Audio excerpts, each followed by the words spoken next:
माझ्यासोबत cyber expert Mahendra लेमिये sir आहेत.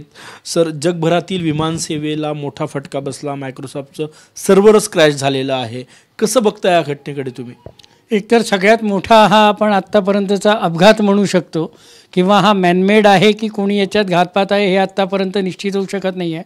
पण जेव्हा पूर्ण देशभरात किंवा विदेशातल्या सेवा या तंत्रज्ञानाने जोडल्या गेलेल्या आहेत आणि अशा परिस्थितीमध्ये पूर्ण जागतिक विमानसेवा या पूर्ण मायक्रोसॉफ्टच्या सॉफ्टवेअरनी आणि सर्व्हर्सनी ज्या कनेक्ट झालेल्या आहे त्याच्यावर हल्ला होणं म्हणजे हा पूर्ण दहशतवादाचा जगावरचा हल्ला असं आपण म्हणू शकतो. आणि पूर्ण विमानसेवा ठप्प झाल्यामुळे हल्ला आहे किंवा सायबर अटॅक आहे असं वाटतं की हे तांत्रिक बिघाड आहे? हे बघा, माझं स्पष्ट मत असं आहे की हा तांत्रिक बिघाड आहे असं कोणीही ॲक्सेप्ट करणार नाही. आणि मायक्रोसॉफ्टसारखी कंपनी तर निश्चितच हे ॲक्सेप्ट करणार नाही की आमच्या सॉफ्टवेअरमध्ये बिघाड झालेला होता. जरी बिघाड झाला असेल तरी तो हा हल्ला आहे हेच दाखवण्याचा प्रयत्न करेल. कारण याचा पुढचा इश्यू असा होऊ शकतो की आपण याचे परिणाम पहा काय काय होऊ शकतात आहे. इन्शुरन्स कंपन्या याचे सफरर राहू शकतात.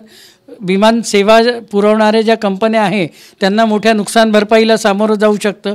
आणि याच्यातनं वाचायचं असेल तर त्यांना हा हल्ला आहे हेच दाखवणं सगळ्यात सुरक्षित आहे. कारण जेव्हा एखादा टेक्निकल ग्लिच येतो आहे तेव्हा ते याच्यातनं पळवाट काढू शकतात आहे किंवा तांत्रिक कारणामुळे. आणि मायक्रोसॉफ्टसारखी कंपनी जी जगभरात आपल्या तंत्रज्ञानासाठी प्रसिद्ध आहे, ही कंपनी माझ्या तंत्रज्ञानात काहीतरी खोट आहे ही गोष्ट सहजासहजी स्वीकारणार नाही. कारण त्याच्यामुळे त्यांच्या कॉम्पिटिटर्सला खूप मोठा एक ॲडव्हान्टेज मिळू शकतं सॉफ्टवेअर वापरण्यासाठी. आणि म्हणून माझं वैयक्तिक मत असं आहे की हा मायक्रोसॉफ्ट एक त्यांच्या तंत्रज्ञानावर हल्ला झाला आहे असंच दाखवण्याचा प्रयत्न करेल. दुसरं महत्त्वाचं, सॉफ्टवेअरने मायक्रोसॉफ्टच्या सॉफ्टवेअरनी कसं जोडलेली असते ही विमानसेवा, काय काम करतं हे सांगा.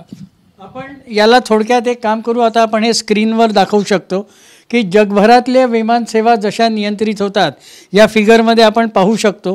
हे पूर्ण वर्ल्डवाईड नेटवर्क आहे किंवा कुठनं कशा विमानसेवा आहे, कसं जाळं विणल्या गेलेलं आहे आणि प्रत्येक मिनिटाला किती विमानतळावरनं किती विमानं उड्डाण करत असतात. ही सगळी तंत्रज्ञानाने जोडलेली प्रणाली आहे. कारण एक मिनिटाचीही इकडच्या तिकडे चूक झाली तर फार मोठी मनुष्यहानी होऊ शकते. त्याच्यामुळे जे तंत्रज्ञान विकसित केलं गेलेलं आहे त्या तंत्रज्ञानावरच जो आघात झालेला आहे हा एका प्रकारे आपण याला दहशतवादी हल्लाही म्हणू शकतो. आता फक्त याच्यात हल्लेखोर कोण आहे म्हणजे मायक्रोसॉफ्टचे कॉम्पिटिटर आहे. कारण याच्यात हॅकर्सचा फायदा काही असेल असं मला वाटत नाही. पण आपलं एक्सपर्टाईज प्रूव्ह करण्यासाठी हॅकर्स अशा पद्धतीची कारवाई करू शकतात. तंत्रज्ञानातला एखादा कच्चा दुवा म्हणजे वीक लिंक ज्याला म्हणतात अशी एखादी कच्ची बाजू शोधून त्या बाजूवर हा मला वाटतं विमानसेवेवर हल्ला करण्यात आला असावा. एकूणच यापूर्वी कधी असं घडलेलं आहे का? कारण की जगभरातल्या विमानसेवेला फटका बसणं मोठी घटना आहे, जगासाठी मोठी घटना आहे, भारतासाठी मोठी घटना आहे. बघा, याच्या आधी छोट्या छोट्या घटना घडलेल्या आहेत किंवा एखाद्या विमानतळावरची स्पेसिफिक जी air traffic control signalling unit असतं त्याच्यावर अपघाताने काही प्रभाव पडलेला आहे किंवा एखाद्या छोट्या विमानतळावर झालेला आहे किंवा आपण पाहिलेलं आहे वादळामुळे नेटवर्क उद्ध्वस्त होतात तेव्हा काही परिणाम झालेला आहे. पण हे तांत्रिक कारणामुळे झालेला हा माझ्या मते सगळ्यात मोठा हल्ला असू शकतो. आणि त्याच्यामुळे याच्या तोडीचा आजपर्यंत तरी माझ्या माहितीत असा तंत्रज्ञानाने झालेला हल्ला नाही आहे. आपल्याला एक जुनी गोष्ट आठवत असेल तर 2000 साली एक Y2K अटॅक हा जगभरात एक प्रसिद्ध झाला होता. तेव्हा जगभरातली तंत्रज्ञान किंवा संगणकीय प्रणाली ठप्प पडेल अशी भाकीतं वर्तवल्या गेलेली होती. तर त्याच्यानंतर मला वाटतं हा एक मोठा ज्यांनी विश्वाला पूर्ण आघात झालेला आहे असा अटॅक असू शकतो Y2K नंतरचा. जर भविष्यात इतक्या म्हणजे इतकी मोठी विमानसेवा सगळी म्हणजे इकॉनॉमीवरही याचा परिणाम होतो, बऱ्याचशा बिझनेस मीटिंग डिले झाल्या असतील, असं होऊ नये म्हणून भविष्यात काय काळजी तंत्रज्ञानाच्या बाबतीत घ्यायला पाहिजे? आणि तुम्ही सायबर एक्सपर्ट आहात, कायद्याच्या भाषेतही समजावून सांगा. नाही, हे बघा, तंत्रज्ञानाच्या दृष्टीने मी एकच सांगू शकतो की सगळ्या तंत्रज्ञानात जे आहे एक बॅकअप सिस्टीम असते, बॅकअप प्रणाली असते. म्हणजे हे बंद झालं तर ताबडतोब दुसरं चालू होऊ शकतं. ज्याला बरेचदा DRS म्हणतात, म्हणजे डिझास्टर रिकव्हरी साईट. इथे समजा काही या साईटवर अटॅक झाला तर दुसऱ्या साईटनी व्यवस्था पूर्ववत केल्या जाऊ शकते.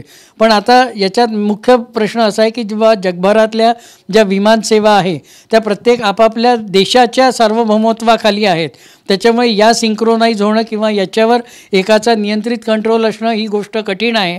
भविष्यात या गोष्टी होऊ नये याच्यासाठी तंत्रज्ञ तर जरूर प्रयत्न करतील, पण अशा पद्धतीसाठी आता सॉफ्टवेअरला बॅकअप कुठलं सॉफ्टवेअर असू शकत नाही. जो सॉफ्टवेअरचाच हल्ला आहे, हा हल्ला संगणकीय हल्ला कसा झाला आहे हे शोधणं सगळ्यात महत्त्वाचं राहू शकेल. आणि तंत्रज्ञ हा हल्ला परत होऊ नये म्हणून या इथे कुठे कच्चे दुवे राहिलेले होते याचा शोध घेऊन निश्चितच त्याच्यावर चांगली कारवाई करतील असं मी सांगू शकतो. खूप धन्यवाद. कॅमेरामॅन सचिन सयामसह गजानन उमाटे, TV9 मराठी, नागपूर.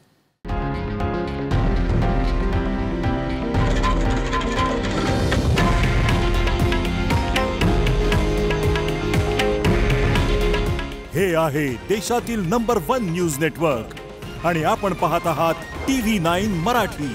काळजी तुमची, हित महाराष्ट्राचं.